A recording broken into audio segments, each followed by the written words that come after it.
चलो, तो इसको ड्रॉ करने के लिए सबसे पहले हम क्या करेंगे, जो पेपर है, पेपर के मिडल के अंदर एक स्ट्रेट लाइन बनाकर डिवाइड कर लेंगे इस पूरे पेपर को 2 पार्ट्स के अंदर। ठीक है, पेपर को 2 पार्ट्स में डिवाइड करने के बाद में प्रोटेक्टर है,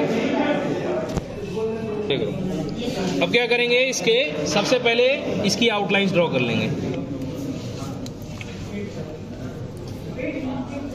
इस तरीके से। ये और ये आउटलाइन ड्रॉ हो गई। आउटलाइन ड्रॉ होने के बाद में सबसे पहले इसका सेंटर पॉइंट जो है, वो सेंटर पॉइंट हम फाइंड आउट करते हैं।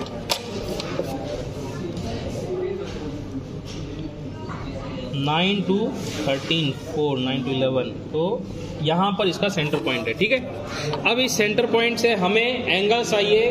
पहले हम स्टार्ट करेंगे 35 डिग्री से, 35 पे ले जाएंगे। तो सबसे पहले हम 30 डिग्री के एंगल पर ले लेते हैं, तो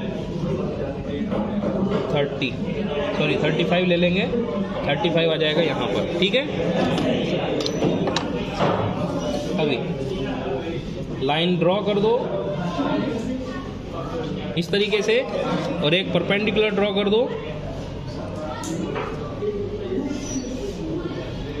इस तरीके से। ठीक है, तो ये जो लाइट रे है ये नॉर्मल के साथ में कितने एंगल पर आ रही है, 60 पे।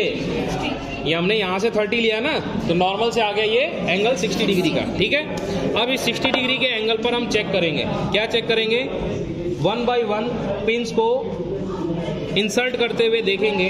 लाओ पिंस लाओ बेटा।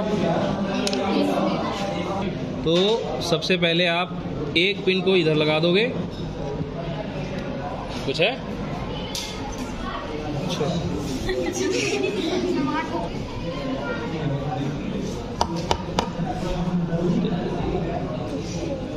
देखो, यहाँ पे हम देखो, हमने लाइन पहले ही ड्रॉ कर ली है, लेकिन एक्चुअल में क्या करना होता है, सबसे पहले पिंस को लगाना पड़ता है। आप पहली पिन लगाओगे तो उससे हमको इंसिडेंट लाइट रे की डायरेक्शन नहीं मिलेगी। उसकी डायरेक्शन को फाइंड आउट करने के लिए हमें एक और पिन की जरूरत पड़ेगी, सेकेंडरी। और इस पिन को क्या करेंगे, इसको जस्ट अपोजिट में इस तरीके से, ठीक है, इस तरीके से यहाँ पर लगा देंगे। तो इसको ऑब्जर्व करेंगे इस तरीके से। ये जो दोनों पिंस हैं ये हमको कैसी दिखाई दें, एक स्ट्रेट लाइन में दिखाई दें।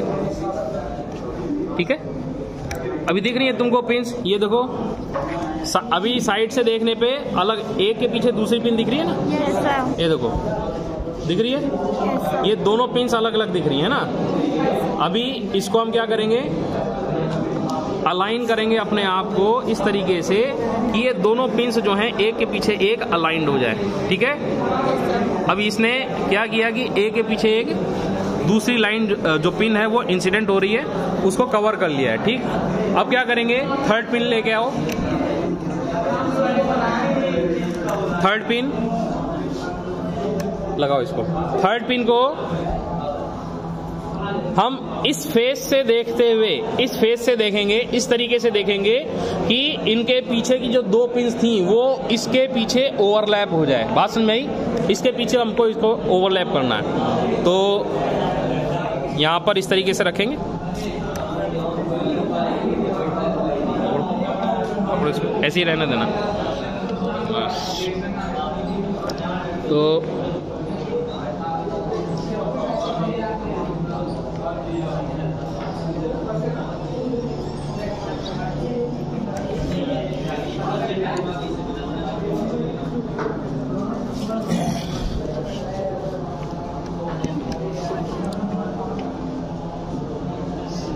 हाँ,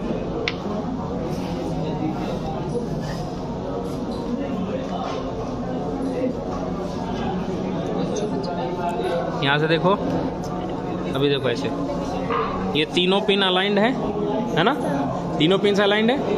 पकड़ो इसको साइड में वापस से, ऐसे ही रहना। अभी ये जो 4th पिन है इसको भी हम इसी तरीके से इसी के पीछे अलाइन करेंगे, ऐसे इसको यहाँ लगा देंगे। तो अब देखो यहाँ पर चारों पिंस जो हैं एक के पीछे एक अलाइंड हो चुकी हैं, हो गई हैं, है ना।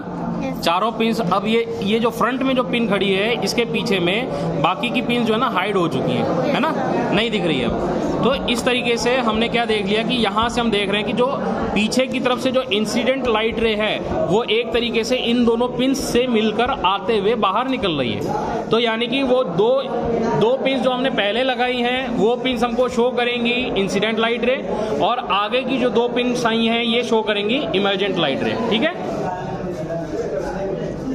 चलो अब क्या करें, इनको हटा दो, पिंस को भी हटा दो और इसको भी हटा देंगे। अब यहाँ पर देखो ये जो 2 होल्स मिले हैं, पिन होल्स मिले हुए हैं, ये 2 पिन होल्स क्या हैं, ये हमारे लिए पॉइंट्स का काम करेंगे। इन दोनों को मिलाते हुए हम एक लाइन ड्रॉ कर लेंगे।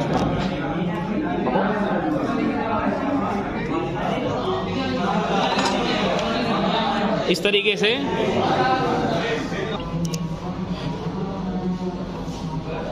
ड्रॉ किया, ये हमारी इमर्जेंट लाइट रे है। ठीक, अब इनके बीच का एंगल कैसे फाइंड आउट करेंगे, हम कहेंगे सर ये रही इंसिडेंट लाइट रे, इसकी क्या डायरेक्शन है, इस डायरेक्शन को हम ये कहेंगे कि सर इसकी जो डायरेक्शन थी वो जाना, इसकी टेंडेंसी तो ये थी, ये जाना इस डायरेक्शन में चाहती थी, लेकिन प्रिज्म की वजह से ये इस डायरेक्शन में मुड़ गई, ऐसे इस डायरेक्शन में मुड़ गई। तो इसका मतलब क्या हुआ, ये इतने एंगल पर डेविएट हो गई। तो ये जो एंगल है, ये देखो, ये इंसिडेंट लाइट रे का एंगल है और ये जो है इमर्जेंट लाइट रे है। ठीक है, ये इंसिडेंट लाइट रे हो गई, ये नॉर्मल हो गया और ये इमर्जेंट लाइट रे हो गई। तो एक तरीके से लाइट रे यहाँ पर आकर इस तरीके से डेविएट हो गई। तो ये हमारे लिए एंगल ऑफ डेविएशन बनेगा इंसिडेंट लाइट रे की डायरेक्शन और इमर्जेंट लाइट रे की डायरेक्शन के बीच में। अब क्या करेंगे, ये एंगल हमारा 60 डिग्री का है, हम क्या करेंगे, इस एंगल को चेंज करेंगे। अभी 60 है, फिर 30 लेंगे, 45 लेंगे, इस तरीके से अलग अलग एंगल्स को हम यहाँ पर मेजर करते हुए बाकी के एंगल्स मेजर करेंगे और चेक करेंगे कि हमारा जो एंगल ऑफ डेविएशन यानी कि ये वाला जो डेल्टा एंगल आया है, ये डेल्टा एंगल सबसे कम किस पर हो रहा है। बात समझ में आएगी। तो इस तरीके से इस एक्सपेरिमेंट को हम परफॉर्म करेंगे।